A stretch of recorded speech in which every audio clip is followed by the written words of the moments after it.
dans Projetez-vous, abordons la gestion de projet sans complexe, cette série de podcasts dédiée au management de projet. Je suis Mervette Mtimet, j'ai plus de 10 ans d'expérience en tant que chef de projet et PMO.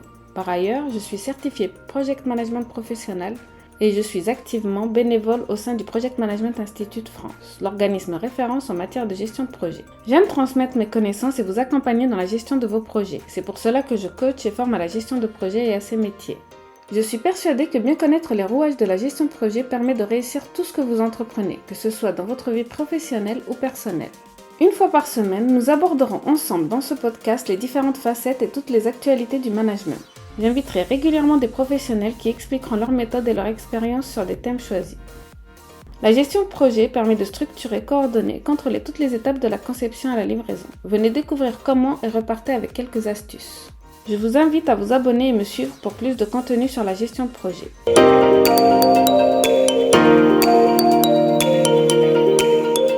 Aujourd'hui, nous avons une invitée très spéciale avec nous, Hélène Lalou. Hélène est une conférencière et formatrice en management. Elle aide les managers à galvaniser leur équipe grâce à une gestion durable et humaine. Elle fait ressortir l'amour et la bienveillance dans toutes ses conférences. Elle a même été conférencière TEDx. Bienvenue Hélène. Bonjour, merci pour l'accueil. Hélène, peux-tu te présenter, raconter ton parcours, tes valeurs? Alors, pour faire une petite présentation rapide, donc déjà, je suis maman. Avant d'être conférencière et formatrice, j'ai été pendant 15 ans éducatrice spécialisée dans la protection de l'enfance. Donc, mon objectif, c'était d'accompagner au quotidien des enfants qui étaient séparés de leurs parents pour maltraitance, négligence. Et donc, c'était voilà, de leur apporter malgré tout plein d'amour au quotidien, malgré un début de vie qui était compliqué. Donc j'ai travaillé, là-dedans pendant 15 ans, j'ai adoré ce métier, en foyer, donc voilà et à l'aide sociale à l'enfance. Et puis les aléas de la vie ont fait qu'à un moment donné, je me suis plus sentie du tout alignée avec la façon de travailler qu'on me demandait avec le peu de moyens et c'était tellement plus aligné avec moi que j'ai commencé moi à me sentir assez mal et donc j'ai pris conscience que là, il fallait que je change. Ça ne me correspondait plus du tout.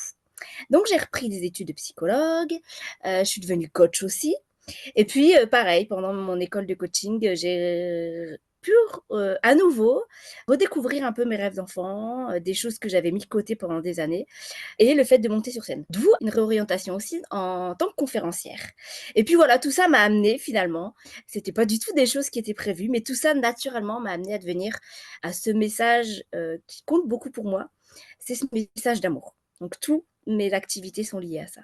Très bien, bah, bravo pour ce parcours. Je pense que c'est ce qu'il faut.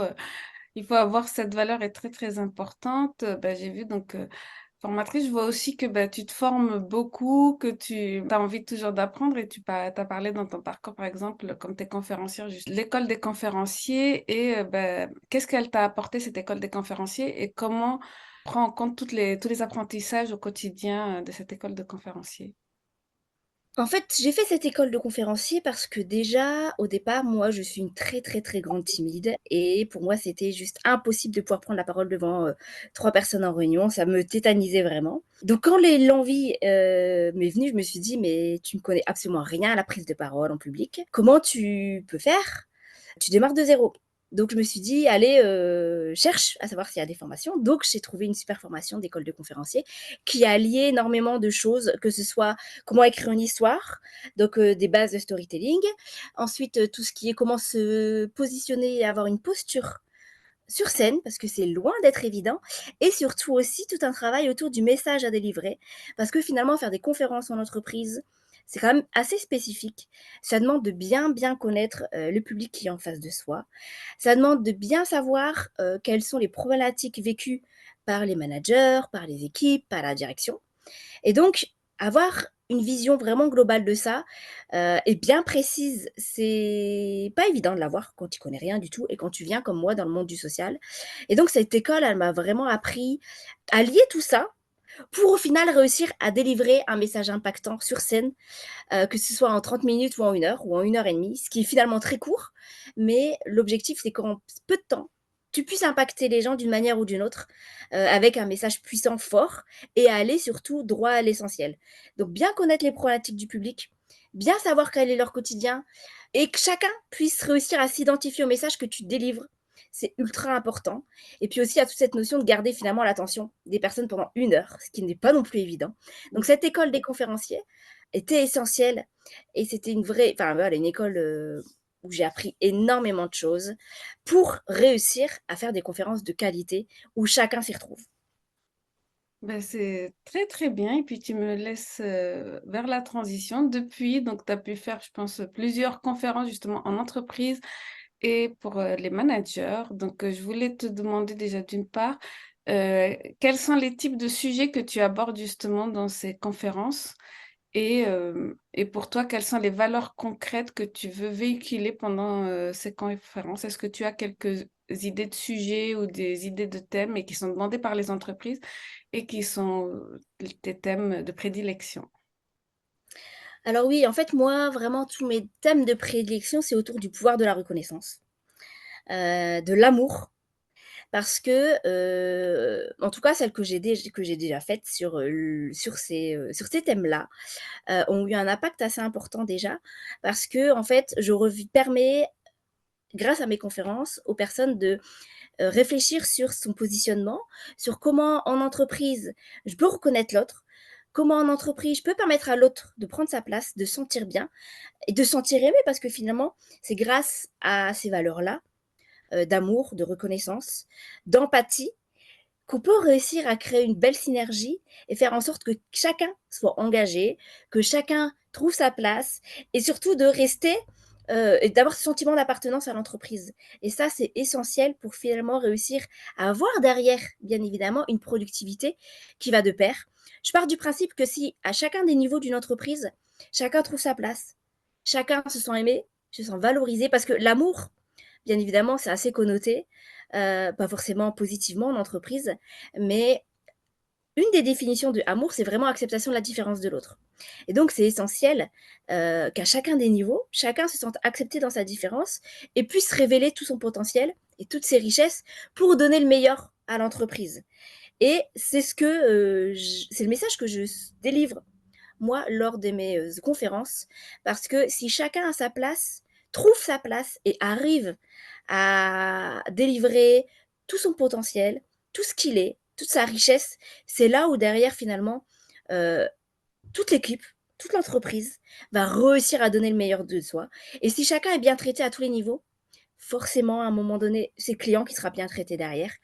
Et je fais beaucoup de relations aussi avec le travail que j'ai fait pendant des années en tant qu'éducatrice spécialisée, où finalement, si on était bien traités, nous, les éducateurs, si on était la direction était bien traitée, par rapport à, des budgets, par rapport à la demande financière, et ben, derrière, c'est les enfants qui étaient bien traités et c'est tout cet amour-là qu'on pouvait leur apporter parce qu'on n'avait aucun souci à côté.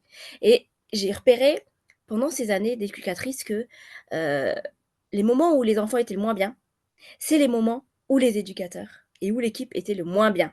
Ça a une vraie répercussion et finalement, c'est les enfants qui trinquent derrière. C'est exactement pareil en entreprise. C'est finalement toujours les clients qui vont trinquer derrière. Donc c'est tous ces messages-là autour de la reconnaissance de la place, de l'amour et de l'empathie que je délivre et que je trouve primordial.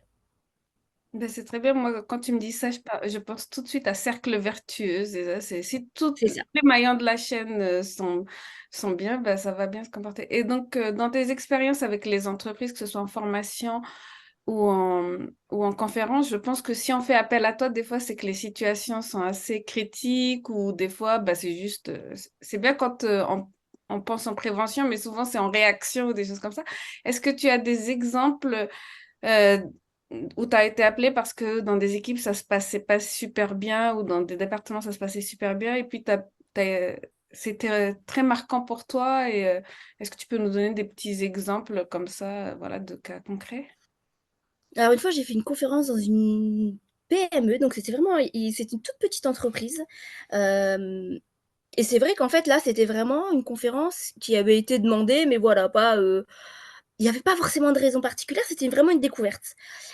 Et en fait, quelque temps après, j'ai revu, le patron de cette boîte qui m'a dit: «Mais en fait, j'ai mis en place directement les clés que tu as données dans ta conférence et en fait, j'ai pris conscience que c'était tellement facile les clés que tu donnais et c'est surtout que je les ai mis en place et j'ai perçu que ça avait eu des effets bénéfiques sur tous mes salariés d'un coup, tout de suite, qui ont eu une vision différente de moi direct et qui ont fait qu'en fait, vu que moi j'ai posé un regard différent sur eux, bah en fait, dans l'autre sens, ils ont posé un regard complètement différent sur moi. Et en fait, ça a créé un changement relationnel entre le directeur et ses salariés. Et d'un coup, il a dit, mais en fait, juste en traversant les bureaux, je sens que l'ambiance n'est absolument plus la même, mais juste parce que moi, j'ai déjà changé mon regard et ma vision des choses sur les gens et que j'ai eu une autre posture qui était bien plus humaine qu'avant. Donc ça a eu des effets très positifs très vite. Donc là, c'était pas forcément en réaction, c'était davantage en prévention et ça a super bien marché. Ben, c'est super, hein. Je pense que vraiment, quand il y a le déclic chez soit des directeurs ou des chefs de département, parce que souvent, ça doit venir d'abord du haut pour que ça, ensuite, le bas s'aligne ou des choses comme ça. Donc, c'était très bien. Et est-ce que tu pourrais nous partager quelques petites clés pour, par exemple, moi, mon audience, c'est plutôt des chefs de projet, peut-être des chefs de portefeuille, des PMO.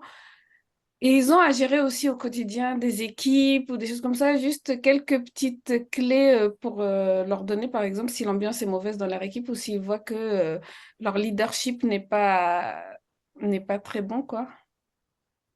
Bah, en fait, déjà les clés basiques, je trouve, c'est déjà à leur niveau. Dans un premier temps, en termes de chef de projet, à leur niveau, ça va être une vraie connaissance de soi. Je trouve que c'est une des clés essentielles pour une bonne gestion durable de n'importe quel projet. Parce qu'en fait, si tu apprends à te connaître toi, à connaître les blessures que tu as, bien évidemment que derrière, tu vas pouvoir, toi, adapter ta communication et ton relationnel avec toutes tes équipes. Et bien évidemment, la transparence dans la communication, ça va être essentiel aussi, parce qu'en fait, plus tu vas être transparent, plus, à un moment donné, tu vas réussir à être authentique. Tu vas être authentique avec tes équipes.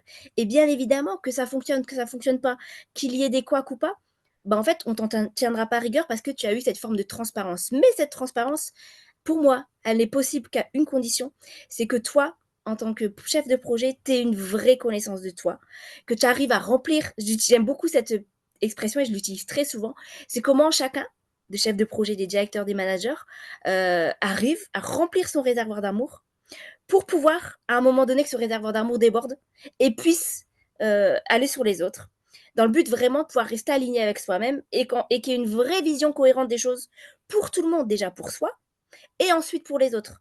Et donc, je trouve que c'est déjà ces clés-là, basiques, qui pour moi sont essentielles, et c'est un impondérable, c'est vraiment ces connaissances de soi, ces communications qui va être transparente, et également toute la partie euh, être un exemple. Je trouve qu'on n'en parle pas assez de l'exemplarité. Être un exemple pour les autres, c'est vraiment cette phrase de. Je l'ai plus en tête exactement cette phrase, mais d'être à l'inverse de fais ce que je te dis, pas ce que je fais, ou un truc comme ça. Bah, c'est tout l'inverse en fait. Je trouve que, au contraire, c'est comme les enfants. Alors ça peut paraître traîné, mais c'est on apprend, les enfants apprennent en voyant, en observant les plus grands. Et ben c'est pareil en fait, on continue, on apprend, même en tant qu'adulte, aussi par cet exemple qu'on nous donne. Et ce truc-là, on le perd, je trouve. Et je trouve ça dommage parce que par l'exemple, c'est ce qui va apporter cette confiance aussi dans son manager, dans son directeur. Si par l'exemple, tu te dis, bah oui, je peux avoir confiance en lui. Donc il n'y a aucun risque pour moi. Je suis sécure. Donc si j'évolue dans un environnement sécure, avec un vrai attachement sécure à ma boîte, à mon manager, et ben en fait ça change la donne complète. Tout à fait d'accord avec toi, moi. Pardon. Moi, dans plusieurs des équipes dans lesquelles j'ai travaillé, on voyait que ça se passait le mieux lorsque le manager était transparent, lorsque la communication était claire, il y avait des bonnes directives, lorsque, bah, comme tu dis, on commence le cercle vertueux. Par contre, lorsque le manager a une posture de bah, je donne que les informations que je veux donner, j'en garde une certaine quantité pour moi, les équipes restent dans le flou, les équipes ne savent pas exactement si leur travail va bien rentrer dans la stratégie ou pas.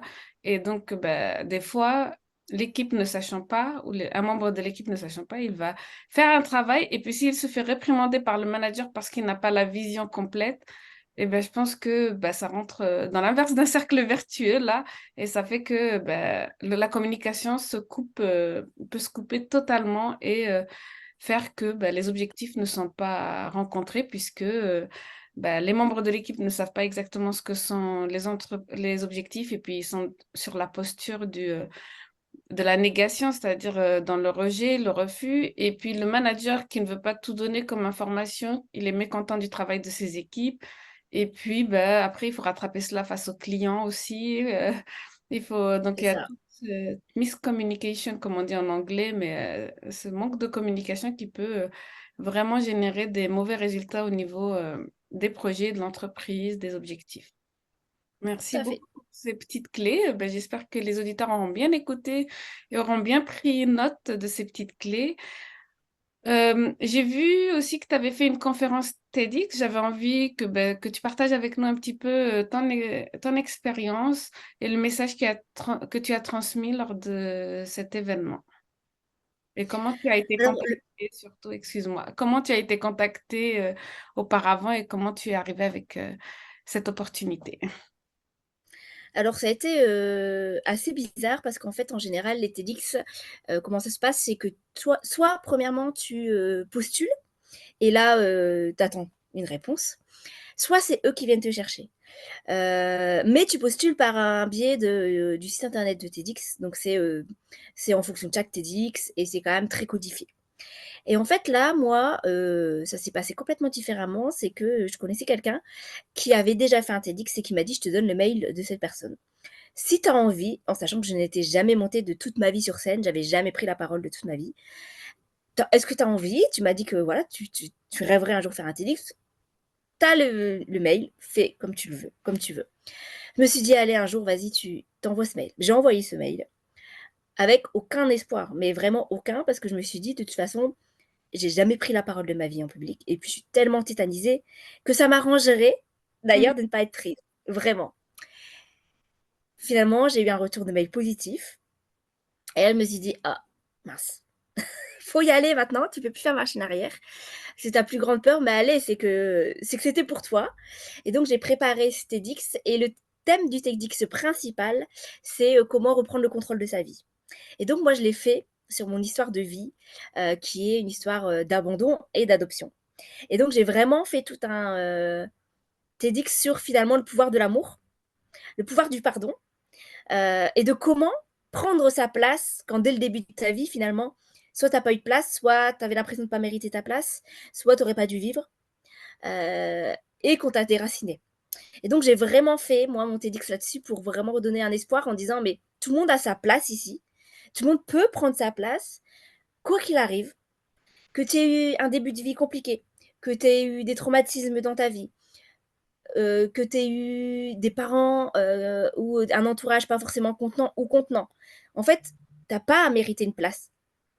Tu as pas à, devoir prouver que tu ré tu que comment dire? Tu as pas à prouver que ta place sur terre, elle est là, comment dire? Heu, En fait, tu as pas à prouver à personne pourquoi tu es sur cette terre. Et moi, je trouve que ce message, il y a tellement de personnes sur cette terre qui manquent de confiance en soi, qui n'ont aucune estime d'elles-mêmes, qui s'aiment pas, pour plein de raisons différentes. Et je trouvais que ce message d'une petite fille, d'un bébé qui a été abandonné, qui a pas été aimé, qu'on a rejeté dès la naissance, à qui on n'a pas donné l'amour, heu, qu'elle méritait, parce que tout bébé mérite un amour normalement. Et ben, venant d'une personne qui n'a pas eu ça, je trouvais que c'était ultra puissant de se rendre compte qu'en fait, oui, on peut déjà démarrer la vie, une vie de merde quoi, dès le départ, et finalement tu peux apprendre à t'aimer, tu peux apprendre à pardonner. Et tu peux, derrière créer une vie, alignée avec qui tu es et une vie remplie d'amour, et c'est pas parce que tu en as pas eu, que tu peux pas en donner plein. Et donc j'ai fait ce TEDx dans ce but-là, de délivrer ce message aussi, de donner un vrai message d'espoir aussi au départ pour toutes les personnes qui avaient été adoptées, toutes les personnes qui se sentent pas, aimées ou qui trouvent pas leur place dans ce monde. Je trouve que ce TEDx, je l'ai fait moi en tout cas dans ce but-là. Je sais pas derrière quel écho ça a eu chez les gens parce que je pense que ça a un écho différent pour chaque personne. Mais moi, au départ, je l'ai fait avec cette peut-être très prétentieux, mais je l'ai fait avec cette idée-là. Ben merci, je pense que c'était vraiment une bonne idée, une bonne valeur et ça, j'espère que ça a touché, comme on dit, hein, si ça atteint une seule personne, c'est déjà que ben, l'objectif a été atteint. Et entre le mail justement dont tu me parles ton, et le moment où tu as enregistré le TEDx, quelles sont les étapes par lesquelles tu es passé, comment tu t'es préparé et comment tu as fait pour arriver aujourd'hui? Combien de temps ça a duré en plus entre le mail et l'enregistrement? Il a dû y avoir 3-4 mois, pas plus. En sachant qu'en fait, quand j'ai écrit ce mail, j'étais à une étape de ma vie où j'étais en reconversion professionnelle, donc c'était super compliqué parce que j'avais plus de salaire et à la fois je savais pas trop comment j'allais pouvoir derrière créer mon business. J'avais ouvert ma boîte, mais clairement, je ne savais pas trop où j'allais. J'étais coach à l'époque. J'étais pas du tout conférencière ni formatrice. Et j'étais à une période de ma vie où c'était flou total. Je passais des fois des journées à me demander comment j'allais pouvoir vivre de ma vie et de ma boîte. Et un jour, ce qui s'est passé, c'est que j'étais dans un mauvais mood, vraiment le moral à zéro. Et je me suis mis à écrire. Mais à écrire, je crois qu'en 2 heures, j'ai écrit mon TEDx. D'une traite, mais sans savoir. Et je ne savais pas que j'étais prise encore. Donc je l'ai écrit, ce TEDx, sans savoir si j'allais être prise. Je pense que c'était juste un exutoire de vas-y, tu vas pas bien en ce moment, vas-y, écris. Juste comme ça, parce que moi, j'ai toujours fonctionné comme ça. Quand je vais pas bien, j'écris. Bien évidemment, après, j'ai eu le mail avec la réponse positive. Et donc là, j'ai retravaillé tout, parce que bien sûr, la version que j'ai donnée n'est pas la même version du tout que j'avais écrite. C'était un premier jet. Et pour préparer et travailler ce TEDx en sachant que je n'avais pas encore fait d'école de conférencier, je me suis nourrie beaucoup de conférences TEDx. J'ai dû écouter, visionner des heures et des heures de conférences TEDx pour voir, essayer de trouver ma patte à moi. Parce que moi, j'avais besoin de savoir qu'est-ce qui fonctionnait pour moi, comment moi je me ressentais et comment je voulais délivrer mon message. J'avais aucune idée, je ne savais même pas ce que je vais aller sur scène. Et donc, j'ai visionné énormément pour déjà peaufiner et réécrire cette conférence. Ensuite, ce que j'ai fait, c'est que j'ai passé mon temps à répéter, répéter, répéter. Honnêtement, je crois que je n'ai jamais passé autant de temps à répéter une conférence, à l'apprendre, à la jouer devant personne et à passer des heures à marcher chez moi pour la répéter, la répéter, la répéter. J'ai vraiment fait que ça. Et ensuite, ça a été vraiment de me reconnecter à pourquoi tu fais ça. Quel est le message que tu veux délivrer et fonce. Alors, bien évidemment, je t'avoue que j'ai eu des moments ultra durs où j'ai voulu tout abandonner. Où je me suis dit, mais pourquoi tu fais ça? Pourquoi tu t'infliges ça? Alors que un an avant, j'étais dans l'incapacité de prendre la parole et que juste à l'idée de devoir parler devant mes collègues en réunion, j'étais malade. Mais vraiment malade physiquement pendant le week-end d'avant. Et je me suis dit, mais pourquoi tu t'infliges ça? Et en fait, ce qui m'a tenue, vraiment, ça a été le sens que j'ai mis derrière et sur le euh, pourquoi je veux faire ça. J'ai vraiment réfléchi sur le sens, comme un vrai projet en fait, hein. J'ai réfléchi sur le sens que je mettais derrière ce projet et surtout sur pourquoi je me suis lancée là-dedans et pourquoi j'y crois. Et en fait, ça a été vraiment, vraiment les seules choses qui m'ont maintenue à me dire n'envoie jamais ce mail pour annuler. Ça a été vraiment ça, Dieu. Et puis si tu as peur, moi je pars du principe que si tu as peur, c'est qu'il y a un truc derrière et c'est que tu dois y aller. Et c'est cette expérience première-là où j'ai dû escalader une montagne comme jamais dans ma vie. J'ai l'impression, je crois que ça a été la pire. Où je me suis dit, mais en fait, si tu as peur, c'est qu'il y a un beau cadeau qui va arriver derrière. Et je me suis dit, d'ailleurs, si ce soir, tu as aimé aller monter sur scène, tu te fais une école de conférencier et tu lances ta vie là-dedans. Et en fait, c'est ce qui s'est passé par la suite. Peut-être que c'était ça le cadeau. Ça a été vraiment de me dire, bah, t'as kiffé être sur scène ce soir-là. Vas-y, fonce, inscris-toi à l'école des conférenciers.